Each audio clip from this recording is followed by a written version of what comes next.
webinar features admissions representatives from the American Physical Therapy Association, the American Association of Colleges of Pharmacy, the American Dental Education Association, and a health professions advisor from Cal Poly College.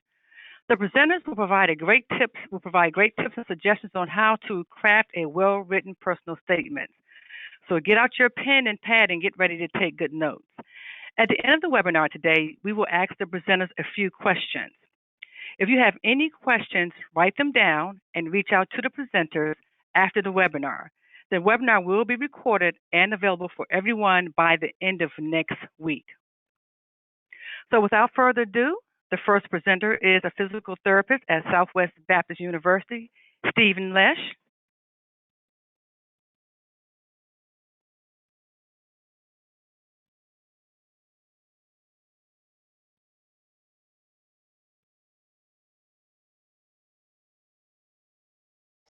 Stephen? I'm switching over to my files there. Okay. Hello, everyone. How are you all doing? Give me just a second here. Getting my files open. It was here just a second ago. I apologize. Content is not available. Yeah. Oh. Hang on just a second. Welcome. Again, my name is Dr. Steve Lesh. I am from Southwest Baptist University here in Bolivar, Missouri. That is in the southwest part of the state, and that's where we get the southwest element from in terms of the location within the state itself. Stephen? Stephen? Yep. I can't see your slides. Slides are not up? There we go. I can see you now. There they are. Then show your slides. There we go. Sorry about that. Thank you. And I think my webcam's up. Again, Southwest Baptist University. Southwest Baptist is in the southwest part of the state of Missouri. We're looking in here on how to stand out in a crowd, and in particular, what I'm aiming at doing is some specific elements of what we're concerned about of how to stand out in a crowd. So some things we're going to look at is understand the competitive nature of what it is to apply to a physical therapy program, as well as some of the other competitive natures we're dealing with our other professions here. Recognize the need to stand out. That's a very important piece of this. There's lots of highly qualified applications, and so we're really going to stress that need to stand out and reflect upon some strategies that are going to help you to be successful in your application process. Now, this slide, the next one I'm going to is start your process early. Cannot stress this enough. And in fact, just today, my admissions person came to me and said, Dr. Lesh, we have a candidate that wanted to apply to your program. Our deadline happens to be March 1st. And they did not make the deadline. And they're asking, what can the candidate do? And I hate to share that story right off the bat, but don't put off the process. Do not wait for things to magically fall into place. There are lots of things that must happen when you're going through a centralized application process. The more time you have to search and prepare, the more time you're likely to be successful. Of course, remember, an emergency on your part does not necessarily constitute an emergency on the part of the school that you're applying to. Please start early. Again, just ironic that very thing happened, came across my desk this morning. It is all about the competition. Remember that. It is about the competition. Got a picture of Simone there. I've had a great honor of working with the U.S. Olympic Committee through the years, a part of their sports medicine program, and I have got to work with various gymnasts like Simone. She is one of the sweetest people you ever want to meet, but it is about the competition. You've got to understand, and I'm speaking just for physical therapy here, there's about 19,000 verified applicants through the last competitive cycle. And let me say that again, 19,000 verified applicants. There are 214 programs. There's only 6.2 applications per each applicant. So each person submitted 6 applications to 6 different schools. The average PT program had 560 applicants, and the average PT program only had 46 seats available. Doesn't take a great math wizard at this point in time to realize it is a competitive process. So you have to keep that in mind. So the next big thing we've got to look at here and keep in mind, what are your strengths and weaknesses? Do you know what those are? Do you have a good grasp of your own strengths and weaknesses? Can you reflect upon that? Also, do you understand what the value system is of the organization that you're applying to? And my stress here is to do your homework. Understand who it is that you're applying to. Even though the computerized system may make it look like it is a generic process, it is so much more than a generic process. So do your homework. Understand who you are, as well as understand who the organization is. Learn as much as possible from those organizations. How do you make your strengths line up with the strengths of that organization? And that's really where this process becomes very individualized and where you can help yourself stand out. My recommendation is to customize your responses as best possible to that specific organization. Perhaps use some letter of introduction via an email, something to support your application. Those always stand out to me when I get a letter that's or some type of email or letter addressed to me. It's speaking to me because of who I am for my organization and what we represent, instead of, again, mass general chaos, if you will. So customize your responses as best possible. Another piece of advice: don't leave blanks. Again, this is a very big process. When you look at centralized applications, there are lots of places to integrate information. There are lots of boxes and places for you to fill in. Don't leave blanks. As someone who is the final step in our admission process at my institution, it kind of drives me crazy when there's blanks.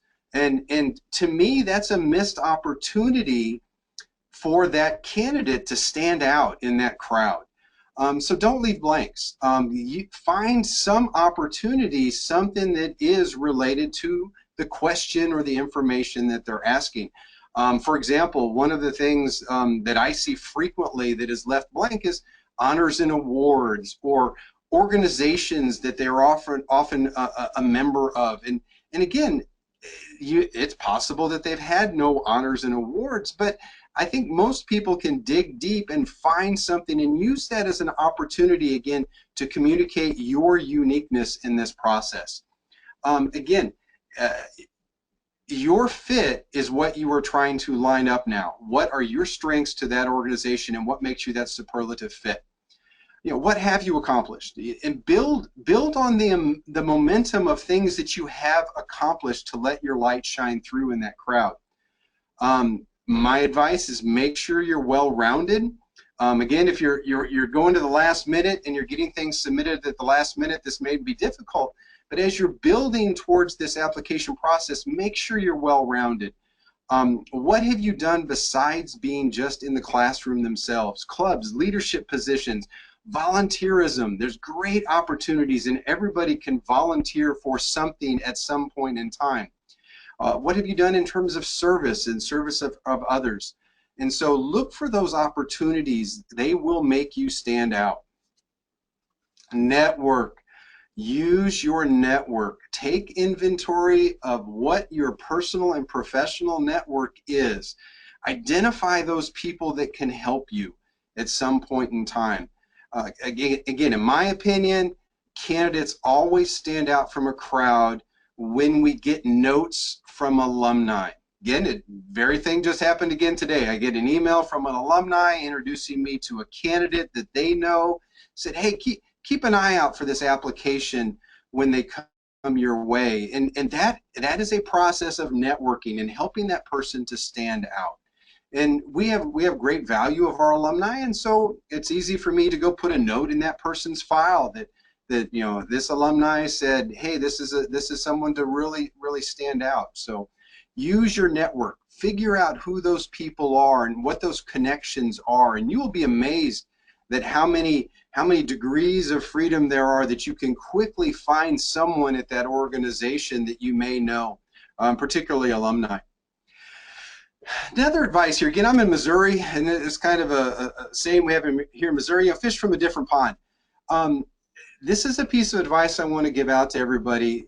We all have quite frequently expectations of we want this prized catch. It could be your prized, you value one university over all other universities, and I certainly understand and certainly respect that. But it's also quite possible that lots of other people are also valuing that same prized catch. And so if you're fishing from that same pond, it's quite possible that there are a lot of people fishing for those select seats, and it's making it very difficult on the selection process. We had a candidate a few years ago from a school that we often take students from, and their advisor called me and said, you know, why is this student not getting into your program? And I said, well, that's kind of strange. Let me look that up and look up the information. And it turns out she never applied to my program. She applied to the University of Florida. Now, God bless the University of Florida. Great program, wonderful program. But she's from here in Missouri, in a small school in Missouri, and she was convinced that she would stand out at the University of Florida. And you know, there's a lot of people that want to go to the University of Florida. And turns out she was a great applicant, but there's also just a lot of great applicants also wanting to go to the University of Florida. Luckily, she was able to figure out that she needed to fish from a different pond. She was able to get an application into us, and we happily accepted her. So widen your search area. Investigate other programs that may not be your primary preference. You might find there is that better fishing elsewhere. In that cycle, 2016-2017 for PTCAS, there was about 1,500 applicants that submitted exactly 2 different applications to 2 different schools. 2/3 of them did not receive an offer.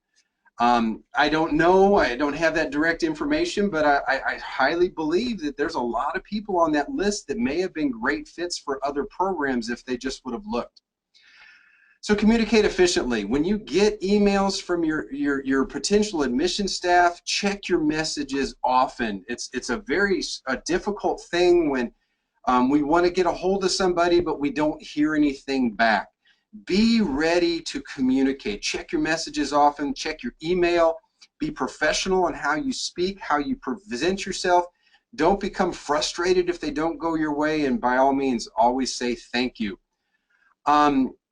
I really recommend personal visits. Really make yourself stand out in advance in this otherwise personalize this electronic media dominated process. Office visits do wonders. Follow up. If you really want to stand out, send a handwritten thank you note. That will make you stand out. If you just want to stand out, yeah, send them an email. But if you just want to be part of the crowd, don't send them anything. My recommendation, handwritten thank you notes, when they come across my desk, really stand out. This quote is from Dwight Eisenhower. The gist of the quote goes, yeah, we don't always get what we want. You know, to stand out in the crowd, we have to be careful to do a self-inventory of what determines our needs and our wants. And in my opinion, those people that are able to differentiate those two really stand out in the crowd. So at this point in time, we've got a lot of other speakers today with a lot of information. The backbone of success is hard work, determination, and good planning and perseverance. And that, of course, is me and Hamm. We are going to take questions at the end, but right now I'm going to pass the microphone back to our administrator, and she's going to keep us moving along.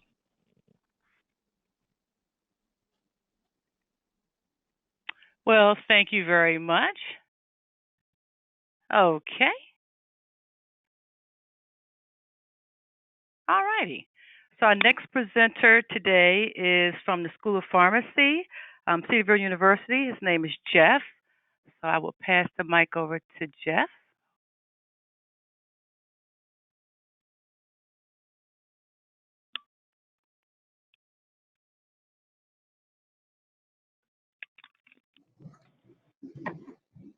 All right.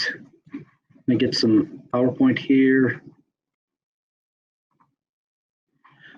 Well, good afternoon, folks. It is my privilege to be able to share in this webinar today.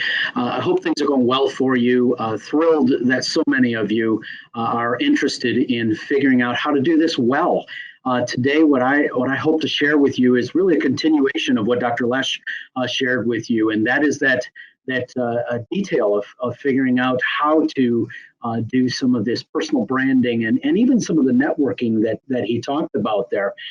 Some of the information that I have will hopefully push you to be very, very intentional and very personal about how things come together here. What I want to start with is this idea that that a personal brand, and really at the risk of just going to a definition, I think it's important, though, to understand those foundational pieces. And so here what we look at is an idea that the thoughts and the feelings and the emotions that others have when we think of someone's name are really that personal brand. And so I just wanted to start with a couple of examples. One of those first ones here, I've got 4 or 5 of them, but when we think about Martin Luther King, Dr. King was one of those folks who changed our country. He not only looked at this and said, wow, I've got an agenda, some things that need to be changed and need to be addressed, but this was a man who did it in a way that was important to the cause just as much as what he was saying, and that was that he insisted on not using violence. He insisted that that we get the message out that each of us is created equally, and that we should all have those same rights here in this country. And so very few of us would think of Dr. King in a negative light. Many would think of him in our perceptions of him as a truly pioneering kind of individual, somebody who not only had a great message, but conducted himself all the way through his life in such a way that was very positive. We think about our current president. Excuse me, yes. Jeff, can I interrupt you for a second? Can you put your presentation at presenter view, please? Yeah, I'm not sure I'm going to be able to get that one to switch over here, Shante. I'm sorry. Is it acceptable to go this way? I'd hate to interrupt it. Sure, go ahead. Okay, I'm sorry. I apologize for that, folks, that I'm not able to adjust these on the fly here. So the second example that I have when we think about perceptions is this idea of our current president, Donald Trump. And not only whether we love the agenda, the things that he stands for or not, I think the piece that we can take away is most of us would look at the way that he communicates and think, wow, there are a few lessons that could be learned there. And so not in a way to pick on him in any way, but rather to say, wow, there are some lessons learned that sometimes gentleness is more important, and some of the things that we could do that would help our audience to better understand things. We think about contrasting this with another president, President Abraham Lincoln, and again, not many of us would have negative feelings about President Lincoln, literally a martyr, somebody who was assassinated in office. The Emancipation Proclamation saw us through a civil war and really did some amazing things. I actually really appreciate some of the things that he's written, and so I've read a number of the things that he has written. He's very eloquent, but again, those things impact the way that we think of him as an individual. Bill Cosby. I grew up watching the Cosby Show, and there were so many positive things that were addressed in that show way back 20, 30 years ago. But certainly there's been an awful lot of consternation around Dr. Cosby here in the last couple of years, and so we I think we can learn some lessons from that. And then from my home state of Michigan, I think about Michigan State athletics, and they're certainly embroiled in some really hard things right now, and especially with Dr. Nasser and some of the negative things that went along with that. Just simply being associated with that caused some really negative associations there. And so when we think about the power of perception, we want to think about this and recognize that the power of perception, the way people think about us, the things, the emotions that they have are very real, they're very important, and they're really important. So we want to acknowledge those, and we want to make sure that that we shape those as best we can. A dear friend of mine, a huge mentor in my life, Dr. Michael Bouthalier, used this saying that you are who people say you are after you leave the room. And so that's an important piece for us to acknowledge, that after we leave a room, when we put information on the CASs, the farm CAS, PT CAS, the other CASs, that information is only guided by ourselves as we go through there. And so again, thinking about personal brand, we want to think about three things. One being that we want to be different or unique, not unique for the sake of unique, but we want to, as Dr. Lesh said, we want to compete against those who are out there. We want to be memorable, and we want to be believable. This believable piece is a key thing, that we don't want to lie there. And so as we transition to this, how do we ensure an awesome personal brand? There are a few things that I think we need to consider. One of those being thinking of ourselves as a brand. I can't tell you how many students, whether they're high school or college age, forget that you really are a brand all the time.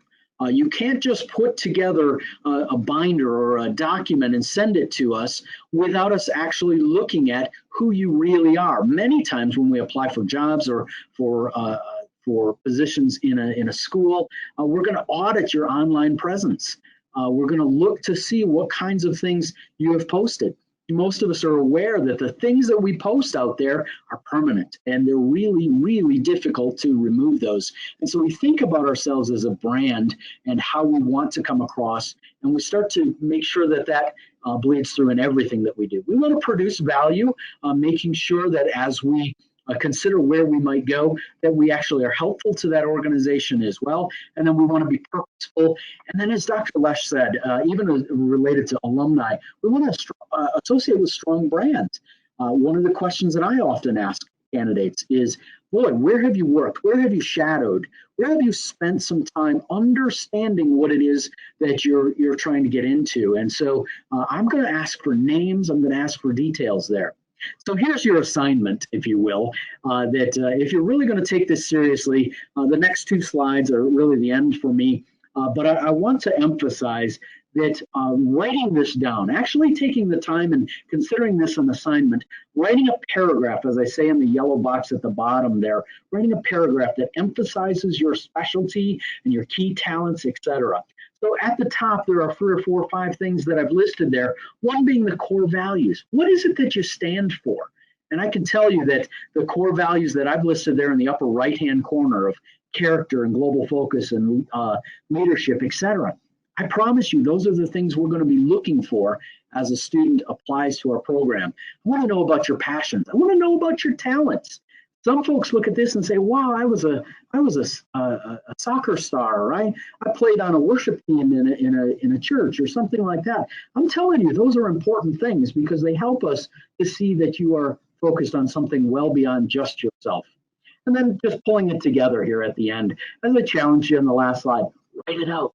Take a few sentences and write what we call an elevator speech. What would you say if you were going in an elevator down, say, a 9 or 10-story building? When the door closes at the top and before it opens at the bottom, what are the 3 things that you could cover that would help this person to understand the things they need to know about you, why they should be interested in you, really what sets you apart, and then lastly, what could contribute? What kinds of things could you bring to the table that would be very helpful to them in making that decision? Well, again, I'm thankful for the time here. I look forward to some questions at the end. Would welcome any personal correspondence if you wanted to reach out to me here at Cedarville. I'll hand the microphone back now. Thank you very much.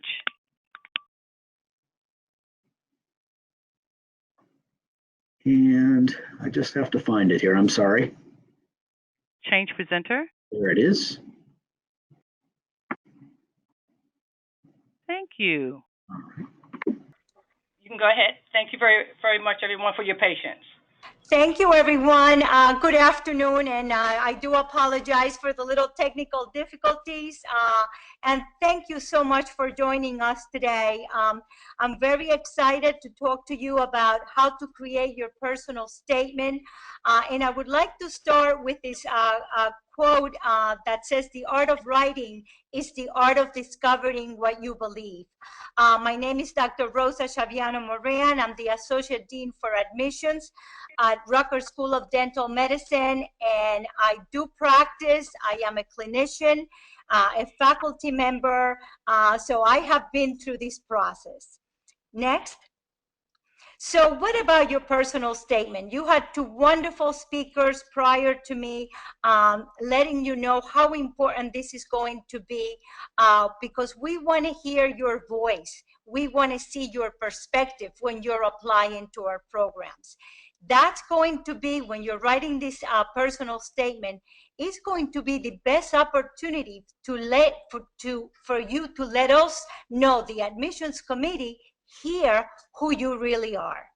Next. So there are actually two essential components when we are composing our personal statement. And the first one is the theme, is that unifying idea, image, or motif, which is repeated or developed throughout your personal statement. We also want to see you demonstrate to us your claims about those skills, those abilities, the interests, and or personal characteristics that you want to share with us, for us to know if you really would be a good fit for our institution or for our profession. Next. So what are some of the potential themes that you can explore when you are actually composing your personal statement? Who are you? Who or what has influenced you to become who you are today? Some of us might be children of healthcare professionals. Some of us might come from families who have never even gone to college. So tell us that story. What had that impact in your life that, you know, the light bulb went on and said, you know what, I want to pursue this. For example, you might be, right now you might be in high school or you might be in college. You might not even be thinking about dentistry or considering dentistry, but you know that you love art, you know that you love science. So that might be that influencing you that, you know, might choose that might make you want to choose this profession. What about the road travel? What kind of an academic journey did you have to go through? Some of us have to work through college, and that also might have an impact on our academics, in our performance, right? So we want to hear about that journey. We also, some of you might even be involved in athletics, or some other leadership activities. So that road travel is absolutely something that we want to hear about. Also, why are you choosing this particular health profession? Next.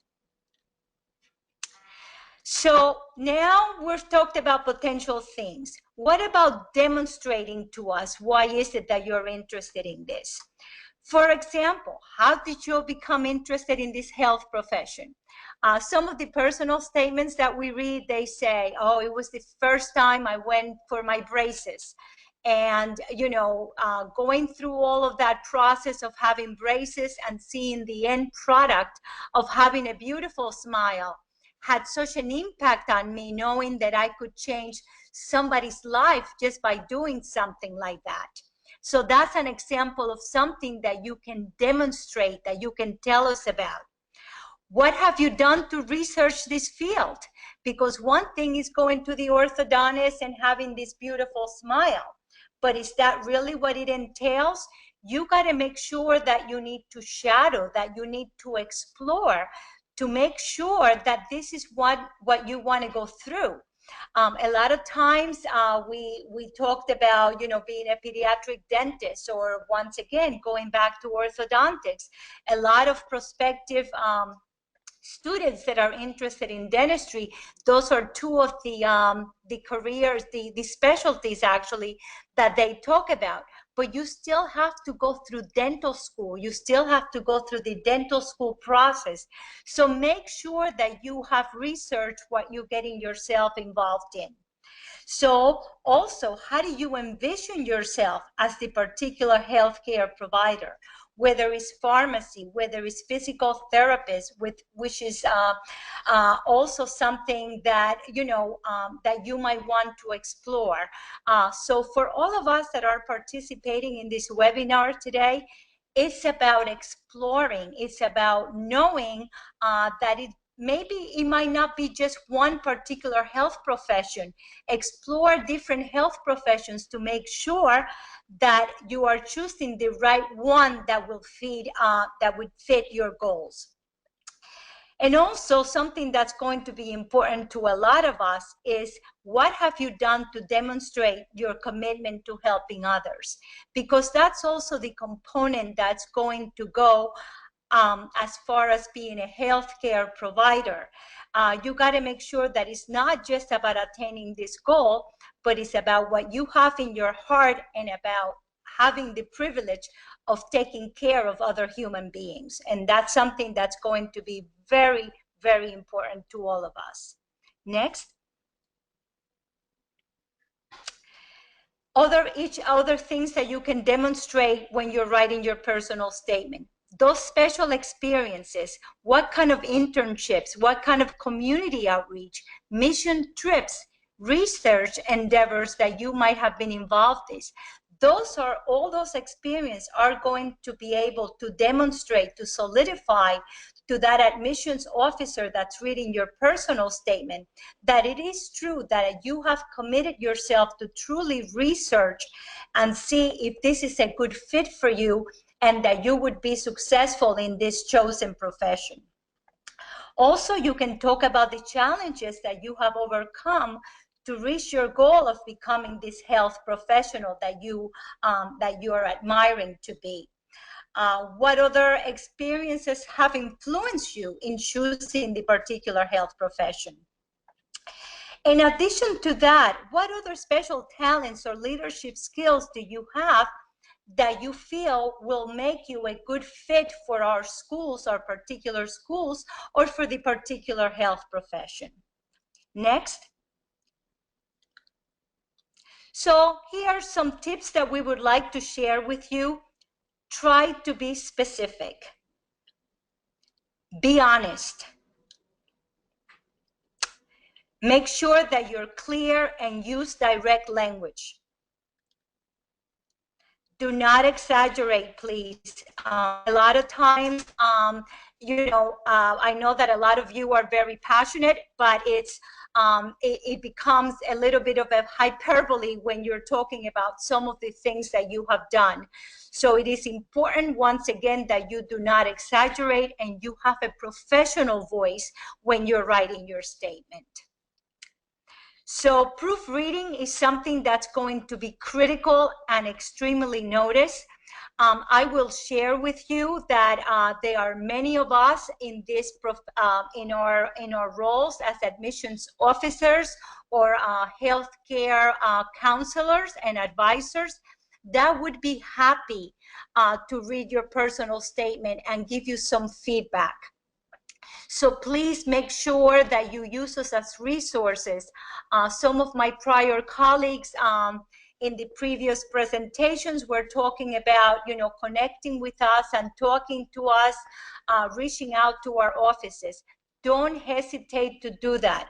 All of us that are involved in these jobs of helping students be successful applying to our programs, it is truly our privilege to be able to help you in this process. So don't hesitate to reach out to us. Going back to the exaggeration points, make sure that you're ready to elaborate, because a lot of times those of us that truly read those personal statements and want to learn about you are going to ask you about your experiences during the interview. I will also share that I have had some uncomfortable situations when I'm in the process of interviewing a candidate, And I asked him, oh, I read your personal statement and you were talking about your experience on a mission trip. And they look at me with a blank face because they obviously got this information from someone else, or it's something that maybe wasn't necessarily true. So those four topics that you see in my slide, ethics, honesty, integrity, and respect, are four key components that need to be part of that personal statement. Please make sure that this is that it is truly from your heart what you're writing. Go to the next slide. Because you don't want to be caught in a situation where it's a bad essay and it's not reflective of what we really, what you really want to share with us. So as you see here, bad essays are essays that are generic. A lot of you think that we are waiting for some sort of a recipe, that everyone's personal statement must look the same. We don't want that. We don't want something generic. We don't want something that's boring.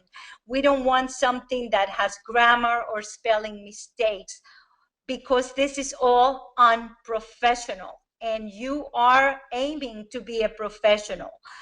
And it is important that you don't give us a reason to question your integrity. This is part of the core of you are going to be. And as a healthcare provider, is something that all of us that are in the admissions process truly, truly value. Next. So I really want to thank you for listening. I hope that you truly see us as a resource. All we want is for you to put your best foot forward, and we are here to help you. And on behalf of the American Dental Education Association and the dental profession, thank you for your attention. Thanks, Rosa. And our final presenter today is an advice from Cal Poly College.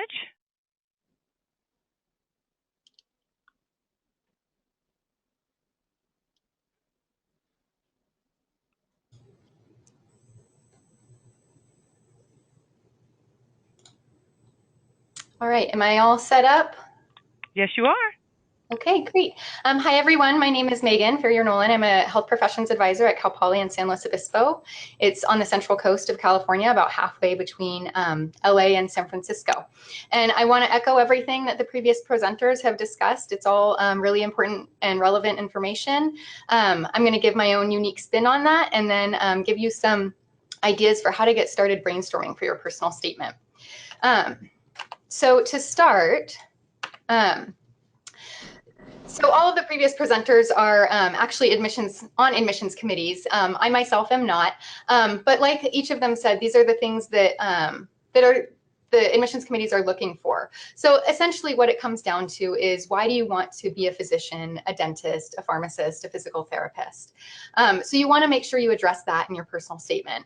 And really the question is how, and what do you talk about to expand on that topic.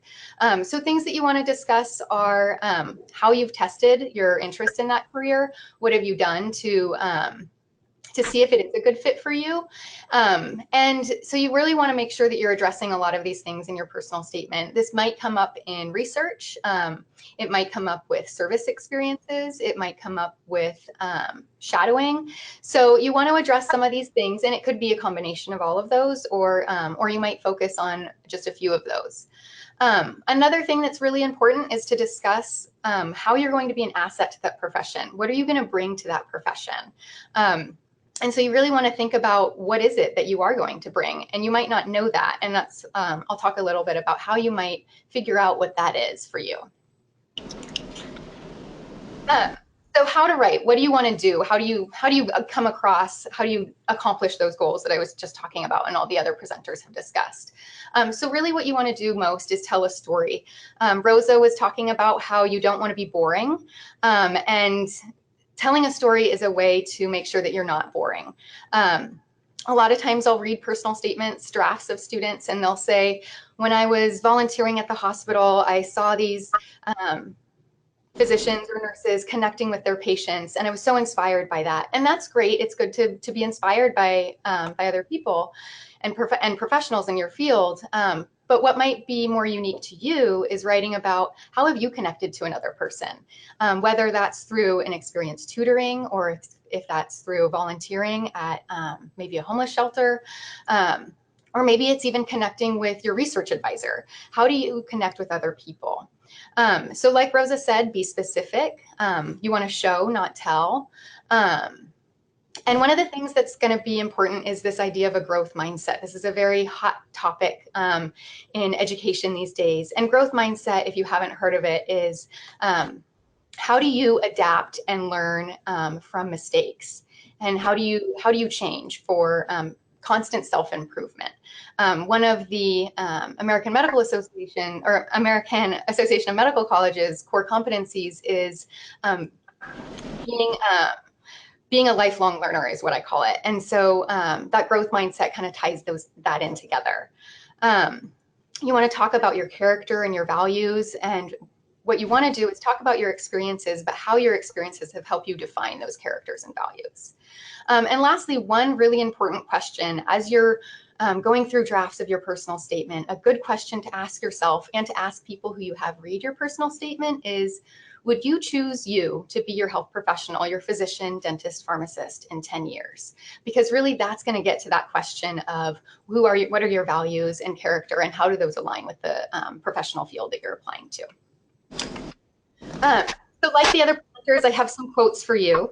The first one is, I work with a lot of students, and the question I often get, because they'll hear these statements about you want to stand out because there's thousands of applicants, and how do I make sure I get noticed? And sometimes I think that's not necessarily the right question that you as an applicant want to ask yourself. So this first quote is from the author Elizabeth Gilbert. She wrote a book called Big Magic. It's on being creative. And that's kind of what the personal statement is about, is how to be creative. And so the quote is, the older I get, the less impressed I become with originality. These days, I'm far more moved by authenticity. If your work is authentic enough, believe me, it will feel original. And so again, what I was talking about before, finding out what your characters and values are, that's really what's going to make you unique and special in your personal statement. You don't necessarily need to be like the applicant that Rosa talked about, who didn't even realize that they had wrote about a mission trip that they hadn't been on just because they thought that was what the admissions committee want to hear. The admissions committee want to know who you are. That's what your personal statement is for, is it's to put kind of a person behind this application that's all GPAs and test scores and your resume. And that leads into this next quote, and I'm not going to read it because it's a little bit long. But essentially, it's by David Brooks, who's a columnist for the New York Times. And a few years ago, he wrote a piece about how to live your life, which was, and he suggested that a lot of times in our culture and society, as we focus on our resume and what are we doing to constantly advance our careers and define success that way. And he suggests that there's two types of values. There's resume virtues and values, and there's eulogy virtues and values. And while it might seem a little bit morbid to be talking about a eulogy and comparing that to your personal statement, they do kind of get at the same thing in terms of what is your character, what are your values, who are you? What sort of feeling do you want to leave an admissions committee with understanding who you are and what you're about? And really your resume virtues, that's another section of your application. That's your experiences section. And so I'm not saying that that's not important. It's just not that's not where your personal statement comes in. And then last quote is from Maya Angelou. I've learned that people will forget what you've said, people will forget what you did, but people will never forget how you made them feel. And again, you want to give the admissions committee a sense of who you are. And they will see in your application, in your experiences section, what you did, and they'll see what you said. But the personal statement is really that feeling that you're leaving the admissions committee with. And I come back to that question of, would you want you to be your healthcare provider in the future? So those are some quotes to help maybe inspire you on getting started for your personal statement. And so next I'm going to go into, or I'm going to skip that slide and move on. next I'm going to go into a activity that you can use to help brainstorm some of this content for your personal statement. So what I call is a life map, and I have to give credit to some other health professions advisors because I have adapted this from advisors at University of Minnesota and at Orange Coast College in California. So this life map activity is to help you brainstorm some of the experiences that you've had in your life, whether they're professional experiences or personal experiences, to help you develop an understanding of really who you are and what to write in a personal statement. So this is an activity that's going to take a lot longer than the time that I have today. So this slide is some prompts for you to think about what are those significant life experiences for you. They might be events in your life. They might be activities that you do. They might be ways of thinking. They might be trips that you've been on. They might be specific people who you've worked with and been mentored by and feel inspired by. And in that sense, you don't necessarily need to have met the person. Maybe it's just a book that you read that was inspirational.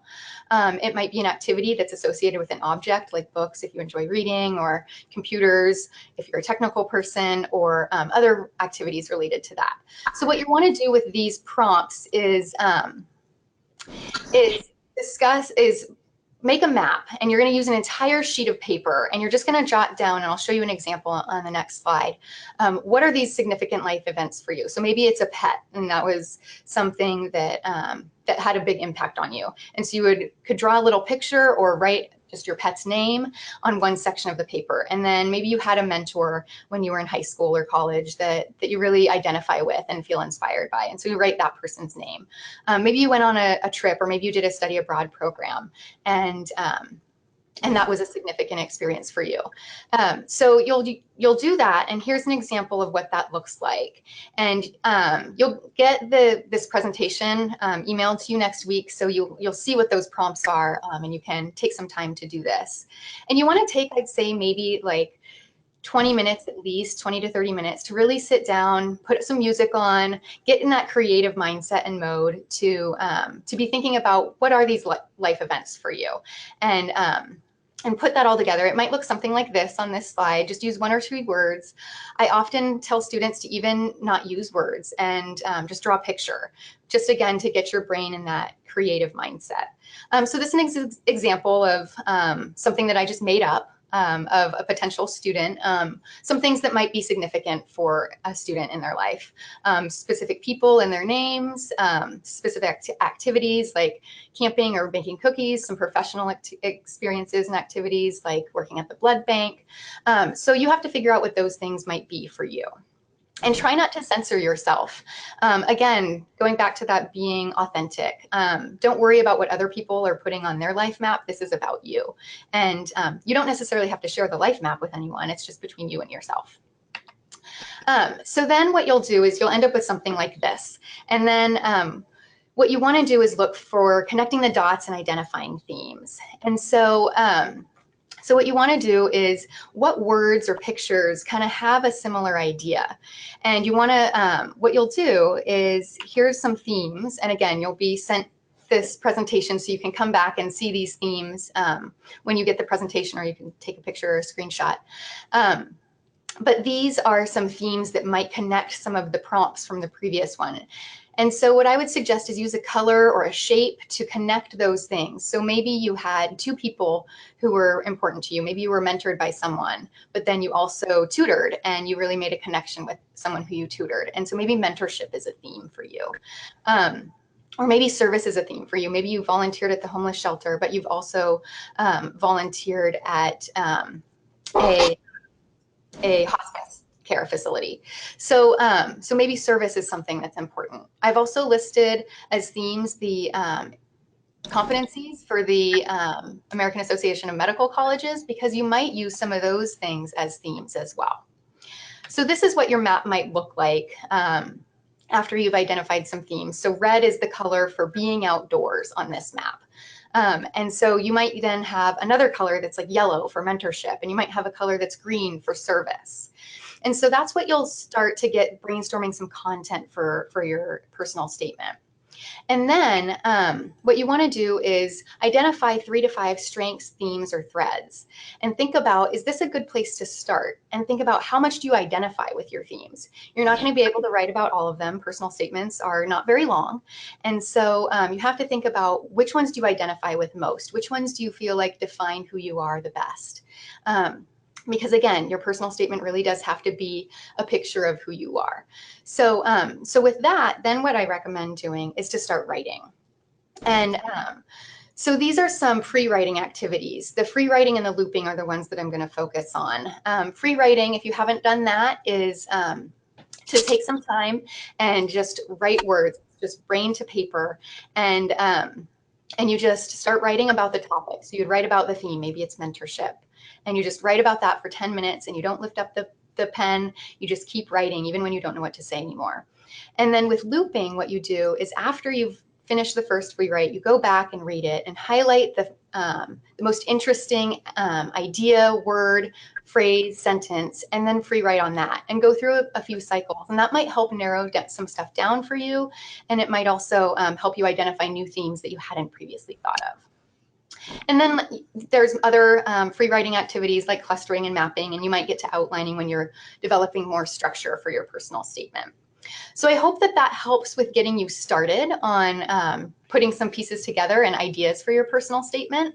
That's all I have for you guys. Thank you so much for tuning in and listening and sharing your time with us and giving us all the opportunity to share with you some ideas for your personal statement. So I'm going to turn it back over to Shanti for questions. Thank you very much, Megan. Thank you very much. So everybody, thank you so much for your presentation today. We have a few questions that we want to ask the panelists. Katie, you want to address those questions? Sure thing. We'll see how many we can get through here. So the first one I have is, the internet is filled with sample personal essays. Is it okay to look at these for ideas and direction?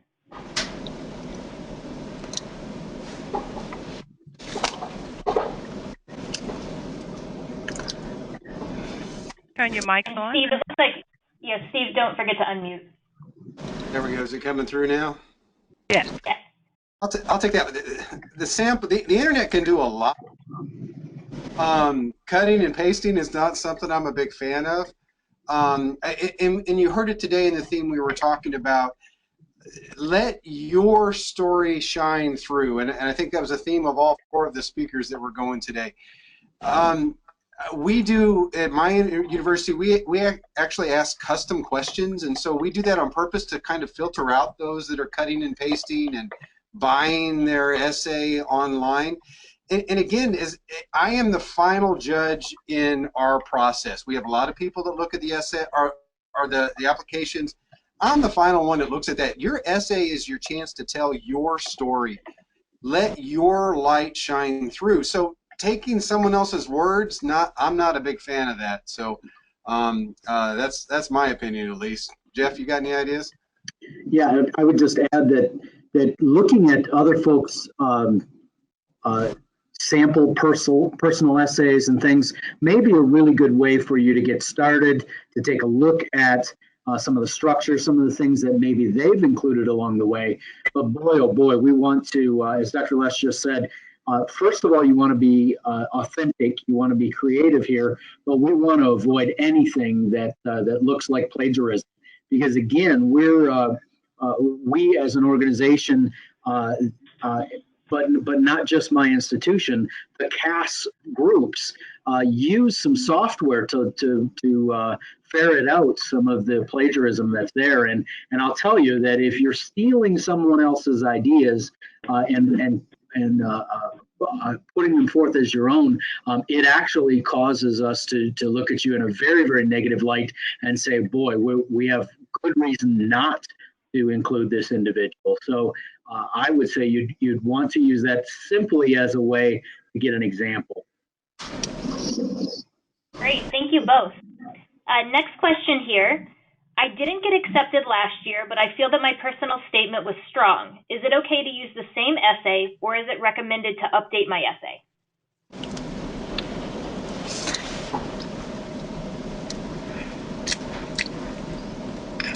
I can actually answer that. This is Dr. Chaviano, and I apologize you cannot see my picture. I'm stuck in a terrible ice storm. But absolutely, the fact that you did not get accepted, maybe it wasn't as strong as you think. And the truth is that now you're a reapplicant, and many of us that are going to look at your new application are going to see that you are reapplying to our program. And being that you were not successful, we want to see what has changed. So it really is your opportunity to refresh that application. Maybe you didn't get accepted because maybe you did not have enough shadowing experiences, or maybe we felt that you did not explore the profession as much as we would like it to be. And sometimes it's maybe about leadership. It's maybe about showing us that you really are committed to the community. So it's truly your opportunity to please impress us. We want to know what you've done. What has changed from that previous year where you were not successful? Why are you going to be successful this year? Great. So next question, if I have gaps or discrepancies in my academic record, should I explain them in my personal statement? And here's a few examples. For instance, I had great grades but mediocre PCAT or MCAT or GRE scores. Or perhaps it was a distinct upward pattern to your GPA if it was only average in the beginning. So I can answer that. Yes, you want to talk about it, but it really is more about how you talk about stuff like that. Most applicants have some sort of something that they're not necessarily the most proud of. That's life. And so it is important to talk about, but if you're making excuses, it's not necessarily going to come across the best. Again, I want to go back to that idea of the growth mindset, and you really want to talk about what did you learn from the experience? If you have a low GPA, for example, what things did you do to change? And how did you adapt to your learning environment? So that you could then ultimately finish strong while you were in college. Because resiliency and adaptability is a quality that is highly regarded. And so it's a good one to share. So it's really about how you talk about this sort of thing. And I'll do one more here. One quick comment. One quick comment, if I might, and that is that in most of these admissions teams, we're already looking for those kinds of friends. If somebody stubbed their toe on one particular area, we can see that was an outlier versus the rest of the application. Well, it's 3:30, everyone, and I want to give a special thanks to all of the presenters today. Excuse me. Again, if you have any questions, feel free to reach out to any of the presenters. The webinar is recorded and will be available for everyone next week. This concludes the webinar, everyone. Thank you very much. Thank you. Thank you all. Bye-bye. Thank you.